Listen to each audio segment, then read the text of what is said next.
Everyone welcome to study point account channel. Study point account চ্যানেলের এই ভিডিওতে আজ আমি তোমাদের সাথে ডিসকাস করব যে এসএসসি জিডির জন্য প্র্যাকটিস সেট। ওকে, দেখো এর আগে আমি এসএসসি জিডির যে প্রিভিয়াস ইয়ার কোশ্চেন সেগুলো তোমাদের সাথে আমি শেয়ার করেছি। ওকে, তো আজ থেকে আমি এসএসসি জিডির জন্য প্র্যাকটিস সেট শুরু করলাম। তো আজকে হচ্ছে তার 1 নাম্বার প্র্যাকটিস সেট। তো ভিডিও শুরু করার আগে তোমাদের কাছে রিকোয়েস্ট, ভিডিও ভালো লাগলে অবশ্যই লাইক করে দিও, শেয়ার করে দিও এবং চ্যানেলে নতুন হয়ে থাকলে চ্যানেলটিকে সাবস্ক্রাইব করে নিও। তো চলো শুরু করা যাক। আজকের প্রথম প্রশ্ন, যে নিম্নের কোন উৎসবটি মিজোরামে পালিত হয়? নিম্নের কোন উৎসবটি মিজোরামে পালিত হয়? দেখো চাপচারকুট হলো মিজোরামের উৎসব, তাহলে অপশন সি রাইট অ্যান্সার। চাপচারকুট উৎসব মিজোরামে পালিত হয়। ওকে, এছাড়া এই যে মটসু উৎসব কোথায় পালিত হয়? নাগাল্যান্ডে পালিত হয় মটসু উৎসব। ওয়াঙ্গালা উৎসব কোথায় পালিত হয়? মেঘালয়ে পালিত হয় ওয়াঙ্গালা উৎসব, যেটা 100 ড্রাম ফেস্টিভ্যাল নামেও পরিচিত। 100 ড্রামস ফেস্টিভ্যাল নামেও পরিচিত। ওকে, এছাড়া এই যে ওয়াঙ্গালা উৎসব, এটা তোমার মেঘালয়ের গারো উপজাতি দ্বারা পালিত হয়। মেঘালয়ের গারো উপজাতি দ্বারা পালিত হয়। এছাড়া অম্বুবাচী মেলা হয় কোথায়?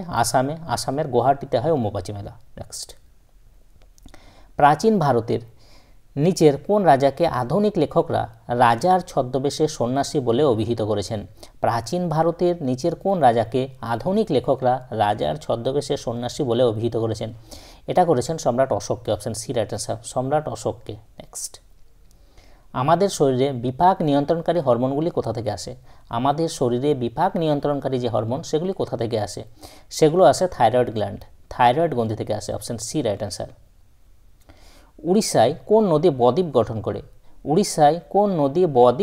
করে? দেখো উড়িষ্যাতে বদ্বীপ গঠন করে মহানদী। অপশন সি এ রাইট অ্যান্সার। মহানদী উড়িষ্যায় বদ্বীপ গঠন করে। নিচের কাকে গান্ধীজি কনসায়েন্স কিপার বলে ডাকতেন? এটা হলো যে গোপালকৃষ্ণ গোখলেকে গান্ধীজি কনসায়েন্স কিপার বলে ডাকতেন। এবং গোপালকৃষ্ণ গোখলে হলেন গান্ধীজির রাজনৈতিক গুরু। ওকে, গান্ধীজির রাজনৈতিক গুরু ছিলেন Gopal Krishna Gokhale servants of India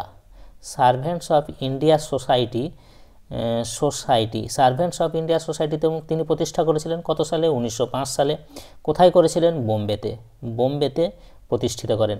এছাড়া এই গোপালকৃষ্ণ গোখলে 1905 সালে বেনারসে জাতীয় কংগ্রেসের অধিবেশনে সভাপতিত্ব করেন। নেক্সট, কোন সালে ভারত প্রথম অলিম্পিক গেমসে অংশগ্রহণ করে? এটা করে 1900 সালে ভারত প্রথম অলিম্পিক গেমসে অংশগ্রহণ করে। দেখো আধুনিক অলিম্পিক গেমস কত সালে শুরু হয়েছিল? 1896 সালে। কোথায় শুরু হয়েছিল?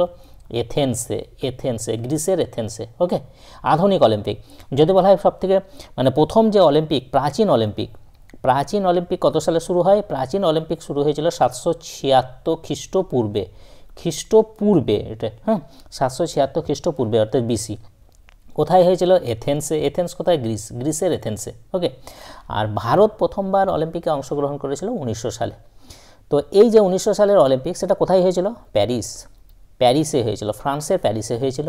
ওকে, এছাড়া এখান থেকে অলিম্পিক থেকে যে সমস্ত প্রশ্নগুলো বিভিন্ন পরীক্ষায় এসেছে আমি একবার বলে দিই। ধরো যেমন প্রথম অলিম্পিকে ভারত হকিতে প্রথম স্বর্ণপদক জেতে কোন অলিম্পিকে? ভারত হকিতে কোন অলিম্পিকে প্রথম স্বর্ণপদক জিতে? দেখো হকিতে প্রথম স্বর্ণপদক জিতেছিল ভারত 1928 সালের আমস্টারডাম এর যে অলিম্পিক, সেখানে আমস্টারডাম কোথায়? নেদারল্যান্ডের আমস্টারডামে 1928 সালে যে অলিম্পিক হয়েছিল, সেখানে ভারত প্রথমবার হকিতে গোল্ড জিতেছিল। ওকে, প্রথমবার হকিতে। এবং হকিতে শেষবার কোন অলিম্পিকে ভারত স্বর্ণপদক জিতে? শেষবার জিতেছিল 1980 সালে। 1980 সালে মস্কোতে যে অলিম্পিক হয়েছিল, 1980 সালের মস্কো অলিম্পিকে ভারত শেষবার হকিতে স্বর্ণপদক জেতে। ওকে, নেক্সট, এছাড়া যদি বলা হয় যে অলিম্পিকে ভারতের হয়ে প্রথম পদক কে জেতে? ব্যক্তিগত। দেখো হকিতে এসেছিল, ওটা কিন্তু দলগত যে অ্যাচিভমেন্ট, দলগতভাবে এসেছিল হকিতে স্বর্ণপদক। যদি বলা হয় ব্যক্তিগত, অলিম্পিকে ভারতের হয়ে প্রথম পদক কে জেতে, সেক্ষেত্রে হবে K D Yadav. K D Yadav, এই কোশ্চেনটা বহুবার এসেছে। কে ডি যাদব কত সালে তিনি পদক জিতেছিলেন? 1952 সালের হেলসিঙ্কি যে হেলসিঙ্কিতে যে অলিম্পিক হয়েছিল 1952 সালে, সেখানে তিনি পদক জিতেছিলেন। কোন পদক জিতেছিলেন? ব্রঞ্জ জিতেছিলেন। তিনি কোন খেলার সাথে সম্পর্কিত? কুস্তির সাথে সম্পর্কিত, কুস্তি। K D Yadav. ওকে, তাহলে প্রথম পদক কে ডি যাদব ব্যক্তিগতভাবে। ওকে, যদি বলা হয় অলিম্পিকে ভারতের হয়ে প্রথম মহিলা যিনি পদক জিতেছেন, প্রথম মহিলা অলিম্পিকে প্রথম ভারতীয় মহিলা যিনি পদক জিতেছেন তিনি হলেন কর্ণাম মালেশ্বরী। ওকে, তিনি প্রথম মহিলা যিনি অলিম্পিকে পদক জিতেছেন। তিনি কোন অলিম্পিকে পদক জিতেছিলেন? 2000 সালের সিডনি অলিম্পিক। 2000 সালের সিডনি অলিম্পিকে। ওকে, এবং তিনি কোন পদক জিতেছিলেন? তিনিও ব্রঞ্জ পদক জিতেছিলেন। ব্রঞ্জ। তিনি কোন খেলার সাথে যুক্ত? ভারোত্তোলনের সাথে, ওয়েট লিফটিংয়ের সাথে যুক্ত। ওকে, এছাড়া যদি বলা হয় ভারতের কোন অলিম্পিকে ভারতের হয়ে প্রথম স্বর্ণপদক জিতে, ব্যক্তিগত বিভাগে কে অলিম্পিকে প্রথম স্বর্ণপদক জিতে? ব্যক্তিগত বিভাগে কে ভারতের হয়ে প্রথম স্বর্ণপদক জিতে? সেক্ষেত্রে হবে অভিনব বিন্দ্রা ভারতের হয়ে প্রথম স্বর্ণপদক জিতেছিলেন ব্যক্তিগতভাবে। কত সালে? 2008 সালে। কোন অলিম্পিকে? বেজিং অলিম্পিকে। তিনি কোন খেলার সাথে যুক্ত? শুটিংয়ের সাথে যুক্ত। ওকে, নেক্সট। নতুন রাজ্য তৈরি করার বা বিদ্যমান রাজ্যগুলির সীমানা পরিবর্তন করার অধিকার দেওয়া হয়েছে। কাকে অধিকার দেওয়া আছে? নতুন রাজ্য তৈরি করার বা বিদ্যমান রাজ্যগুলির সীমানা পরিবর্তন করার যে অধিকার, সেটা দেওয়া হয়েছে ভারতের পার্লামেন্টকে। Option B right answer, parliament. নিম্নলিখিত কোনটি অন্ধ্রপ্রদেশের শাস্ত্রীয় নৃত্য? নিম্নলিখিত কোনটি অন্ধ্রপ্রদেশের যে ক্লাসিক্যাল ডান্স, সেটা হলো Kuchipudi. Option A right answer, Kuchipudi. দেখো, কুচিপুড়ির যে নামকরণ সেটা হয়েছে একটা গ্রামের নাম অনুসারে অন্ধ্রপ্রদেশে। সেই গ্রামটার নাম হলো কুচেলাপুরম গ্রামের নাম অনুসারে এই কুচিপুড়ি নৃত্যের উৎপত্তি বা নামকরণ। এই কুচেলাপুরম যে গ্রাম, সেটা অন্ধ্রপ্রদেশের কৃষ্ণা জেলার অন্তর্গত। এটা এসছে দিল্লি পুলিশ কনস্টেবলে, যে কোন জেলার অন্তর্গত কুচেলাপুরম, সেটা হলো কৃষ্ণা জেলা। অন্ধ্রপ্রদেশের কৃষ্ণা জেলার অন্তর্গত কুচেলাপুরম গ্রাম থেকে কুচিপুড়ি যে শাস্ত্রীয় নৃত্যের নামকরণ। নেক্সট। 1983 সালের ক্রিকেট বিশ্বকাপের ফাইনাল ম্যাচে নিম্নের কোন খেলোয়াড় সবচেয়ে বেশি রান করেছিলেন? 1983 সালের ক্রিকেট বিশ্বকাপের ফাইনাল ম্যাচে নিম্নের কোন খেলোয়াড় সবথেকে বেশি রান করেছিলেন? তিনি হলেন কৃষ্ণমাচারী শ্রীকান্ত সবথেকে বেশি রান করেছিলেন ফাইনাল ম্যাচে। তিনি কত রান করেছিলেন? তিনি করেছিলেন 38 রান। ওকে, যদি বলা হয় ফাইনালে ম্যান অফ দ্য ম্যাচ কে হয়েছিলেন, সেক্ষেত্রে হবে কিন্তু Mahendra Amarnath man of the match হয়েছিলেন ফাইনালে। কারণ তিনি 26 রান করেছিলেন, প্লাস তিনি 12 রান দিয়ে মনে হয় সম্ভবত 3 উইকেট নিয়েছিলেন। ওকে, 26 রান করেছিলেন প্লাস 3 উইকেট নিয়েছিলেন, সেই জন্য ফাইনালে ম্যান অফ দ্য ম্যাচ হয়েছিলেন মহেন্দ্র অমরনাথ। ওকে, এছাড়া এই 1983 সালে যে ক্রিকেট বিশ্বকাপ ভারতের হয়ে নেতৃত্বকে দিয়েছিলেন কপিল দেব দিয়েছিলেন। 1983 সালে যে ক্রিকেট বিশ্বকাপ কোথায় হয়েছিল? ইংল্যান্ডে হয়েছিল। ফাইনাল ম্যাচ কোথায় হয়েছিল? লর্ডসে হয়েছিল। ফাইনাল ম্যাচে ভারত কাকে হারিয়েছিল? ওয়েস্ট ইন্ডিজকে হারিয়েছিল ভারত। ওকে, এছাড়া প্রথমবার যে ক্রিকেট বিশ্বকাপ সেটা কত সালে অনুষ্ঠিত হয়েছিল? সেটা হয়েছিল 1975 সালে। কোথায় হয়েছিল? ইংল্যান্ডে হয়েছিল। কে জিতেছিল? ওয়েস্ট ইন্ডিজ জিতেছিল। কাকে হারিয়েছিল? অস্ট্রেলিয়াকে হারিয়েছিল। ওকে, দ্বিতীয় যে ক্রিকেট বিশ্বকাপ সেটা হয়েছিল 1979 সালে। কোথায় হয়েছিল? ইংল্যান্ডে হয়েছিল। কে জিতেছিল? ওয়েস্ট ইন্ডিজ জিতেছিল। কাকে হারিয়েছিল? ইংল্যান্ডকে হারিয়েছিল। এবং তৃতীয় যে ক্রিকেট বিশ্বকাপ সেটা হয়েছিল 1983 সালে। কোথায় হয়েছিল? ইংল্যান্ডে হয়েছিল। কে জিতেছিল? ভারত জিতেছিল। কাকে হারিয়েছিল? ওয়েস্ট ইন্ডিজকে হারিয়েছিল। কত রানে হারিয়েছিল? 41 রানে হারিয়েছিল। ওকে, 43 রানে হারিয়েছিল। ওয়েস্ট ইন্ডিজকে 43 রানে হারিয়েছিল। ওকে, ভারত দ্বিতীয়বার ক্রিকেট বিশ্বকাপ কত সালে জেতে? একদিবসীয় যে ক্রিকেট বিশ্বকাপ সেটা জিতেছে 2011 সালে, দ্বিতীয়বার, সেকেন্ড টাইম। এখানে 2011 সালে ভারত কাকে হারিয়েছিল? শ্রীলঙ্কাকে হারিয়েছিল। ফাইনালে শ্রীলঙ্কাকে 6 উইকেটে হারিয়েছিল। 6 উইকেটে। কোথায় হয়েছিল? মুম্বাইয়ের ওয়াংখেড়ে স্টেডিয়ামে। ফাইনালে সবচেয়ে বেশি রান করেছিল কে? ফাইনালে সবচেয়ে বেশি রান করেছিল গৌতম গম্ভীর। গৌতম গম্ভীর কত রান? 97 রান। কিন্তু ফাইনালে যদি বলা হয় ম্যান অফ দ্য ম্যাচ কে হয়েছিল? ফাইনালে ম্যান অফ দ্য ম্যাচ হয়েছিল কিন্তু মহেন্দ্র সিং ধোনি। মহেন্দ্র সিং ধোনি, ওকে। এবং এই বিশ্বকাপে অর্থাৎ 2011 সালের বিশ্বকাপে নেতৃত্ব কে দিয়েছিল? মাহি অর্থাৎ মহেন্দ্র সিং ধোনি। নেক্সট, এছাড়া যদি বলা হয় ভারত এখনও পর্যন্ত এই একদিবসীয় ক্রিকেট বিশ্বকাপের ফাইনাল কতবার খেলেছে? ফাইনাল এখনও পর্যন্ত 4 বার হলো। 2023টাকে নিয়ে 4 বার হলো। কারণ প্রথমবার হলো 1983 সালে ফাইনাল খেলেছে, তারপর খেলেছিল 2003-এ, সৌরভ গাঙ্গুলির নেতৃত্বে 2003-এ ফাইনাল খেলেছিল, অস্ট্রেলিয়ার কাছে ফাইনালে হেরে যায়। তারপর 2011 সালে ফাইনালে বিশ্বকাপ জিতেছে 2011 সালে, এবং 2023 সালে আবার ফাইনাল খেললো এবং ফাইনালে অস্ট্রেলিয়ার কাছে হেরে যায়। নেক্সট, সঙ্গম সাহিত্যের সময়কাল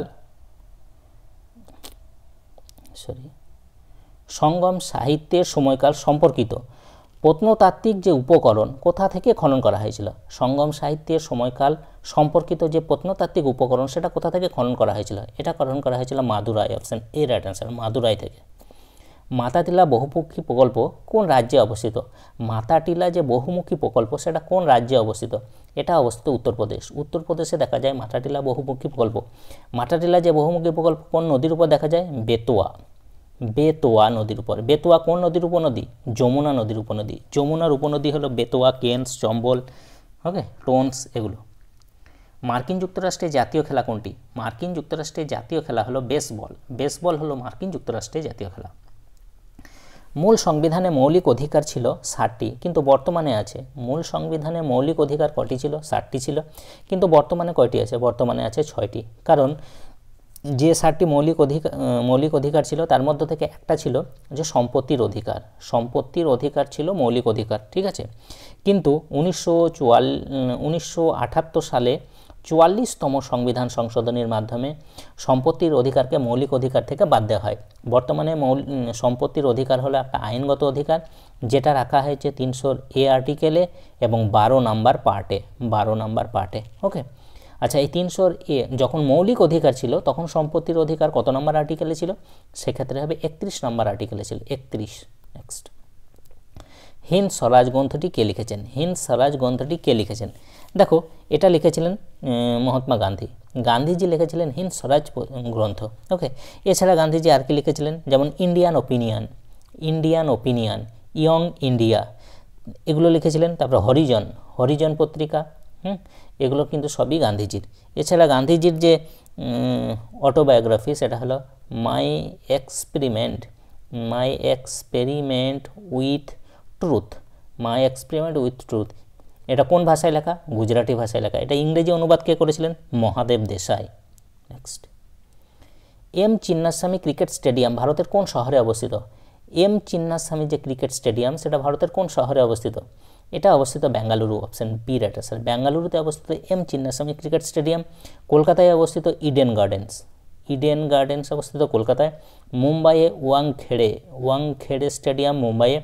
দিল্লিতে অরুণ জেটলি, ওকে। এই অরুণ জেটলি যে স্টেডিয়াম তার আগের নাম কি ছিল? ফিরোজ শাহ কোটলা স্টেডিয়াম। নেক্সট, নিচের কোনটি ভারতের মূল সংবিধানের অন্তর্ভুক্ত ছিল না? দেখো, মূল সংবিধানে অন্তর্ভুক্ত ছিল না মৌলিক কর্তব্য মূল সংবিধানে অন্তর্ভুক্ত ছিল না, কারণ মৌলিক কর্তব্যকে 1976 সালে 42তম সংবিধান সংশোধনীর মাধ্যমে অ্যাড করা হয়, এবং তখন অ্যাড করা হয়েছিল 10টি মৌলিক কর্তব্যকে। পরে আরও একটা অ্যাড করা হয়, সেটা কত সালে? 2002 সালে। কততম সংবিধান সংশোধনী? 86তম সংবিধান সংশোধনী, ওকে। বর্তমানে মৌলিক কর্তব্য হলো 11টি, যেটা রাখা হয়েছে কত নম্বর আর্টিকেলে? 51A আর্টিকেলে। কত নম্বর পার্টে? পার্ট 4A-তে, ওকে। এবং যখন মৌলিক কর্তব্যকে ভারতীয় সংবিধানে অ্যাড করা হয়, অর্থাৎ 10টা মৌলিক কর্তব্যকে সংবিধানে অ্যাড করা হয়েছিল 1976 সালে, তখন ভারতের প্রধানমন্ত্রীকে ছিলেন ইন্দিরা গান্ধী। পরে যখন একটা মৌলিক কর্তব্যকে ভারতীয় সংবিধানে অ্যাড করা হয়, অর্থাৎ 2002 সালে, তখন প্রধানমন্ত্রীকে ছিলেন অটল বিহারী বাজপেয়ী, ওকে। কোন কমিটির সুপারিশে যদি বলা হয় মৌলিক কর্তব্যকে সংবিধানে অ্যাড করা হয়েছিল? শরণ সিং কমিটির সুপারিশে। নেক্সট, পাথরে খোদাই করা এলিফ্যান্টার যে বিখ্যাত মন্দির কারা নির্মাণ করেছেন? পাথরে খোদাই করা এলিফ্যান্টার বিখ্যাত মন্দির কারা নির্মাণ করেছেন? এটা করেছেন Rashtrakuta, option D right answer, Rashtrakuta. Rashtrakuta বংশের প্রতিষ্ঠাতা কে ছিলেন? দন্তি দুর্গ। দন্তি দুর্গ রাষ্ট্রকূট বংশের প্রতিষ্ঠাতা। যদি বলা হয় রাজধানী কোথায় ছিল? মান্যক্ষেট। মান্যক্ষেট ছিল রাষ্ট্রকূট বংশের যে রাজধানী। ওকে, নেক্সট। বিখ্যাত উপন্যাস ওয়ার অ্যান্ড পিস কে লিখেছেন? বিখ্যাত উপন্যাস ওয়ার অ্যান্ড পিস কে লিখেছেন? এটা লিখেছেন লিও টলস্টয় লিখেছেন। কেন্দ্রীয় মন্ত্রিসভার সম্মিলিতভাবে কার কাছে দায়বদ্ধ থাকে? কেন্দ্রীয় মন্ত্রিসভা সম্মিলিতভাবে কার কাছে দায়বদ্ধ থাকে? এটা থাকে পার্লামেন্টের কাছে দায়বদ্ধ থাকে, অপশন বি রাইট অ্যান্সার। ভারতের আয়রন লেডি নামে কে পরিচিত? তিনি হলেন ইন্দিরা গান্ধী ভারতের আয়রন লেডি নামে পরিচিত এবং ভারতের প্রথম মহিলা প্রধানমন্ত্রী। তিনি ভারতরত্ন পুরস্কার কত সালে পেয়েছিলেন? 1971 সালে। নেক্সট। নিচের কোন যুগে ভারতে উট পাখি পাওয়া গিয়েছিল? দেখো, উট পাখি পাওয়া গেছিল paleolithic age, option D right answer. Paleolithic এজে উট পাখি পাওয়া গেছিল। ওকে, এছাড়া প্যালিওলিথিক এজের পরে কি এসেছিল? মেসোলিথিক এজ, তারপরে নিওলিথিক এজ। ওকে, নেক্সট। কোন সাংবিধানিক সংশোধনী আইন সংবিধানে দলত্যাগ বিরোধী আইন চালু করেছে? সংবিধানে দলত্যাগ বিরোধী আইন চালু করেছে? এটা করেছে 52তম সংবিধান সংশোধনী আইন, যেটা হয়েছিল কত সালে? 1985 সালে। প্রধানমন্ত্রী কে ছিলেন? রাজীব গান্ধী। এবং এই যে সংবিধানে দলত্যাগ বিরোধী আইন, এটা কত নম্বর তফসিলে অ্যাড করা হয়েছে? দশম তফসিলে অ্যাড করা হয়েছে, দশম তফসিল। ওকে, 10 নম্বরের যে তফসিল সেটাতে, তফসিল বা তালিকা। শুশু ডলফিন কোন নদীর জলে পাওয়া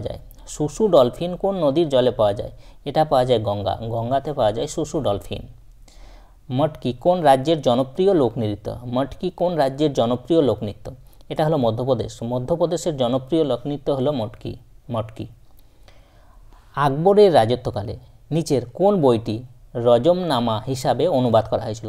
আকবরের রাজত্বকালে নিচের কোন বইটি রজমনামা হিসাবে অনুবাদ করা হয়েছিল? এটা করা হয়েছিল মহাভারতের অনুবাদ করা হয়েছিল। ওকে, তাহলে রজমনামা হলো যে মহাভারতের ফার্সি যে অনুবাদ, হ্যাঁ, মহাভারতেরটাকে ফার্সিতে অনুবাদ করা হয়েছিল, সেটা হলো এই রজমনামা। তো এই ছিল আজ এসএসসি জিডির 1 নম্বর প্র্যাকটিস সেট। এসএসসি জিডি পরীক্ষার জন্য 1 নম্বর প্র্যাকটিস সেট। যদি তোমাদের ভিডিওটা ভালো লাগে অবশ্যই লাইক করে দিও, শেয়ার করে দিও এবং চ্যানেলে নতুন থাকলে চ্যানেলটিকে সাবস্ক্রাইব করে নিও। তাই এই পর্যন্ত, ওকে, বাই।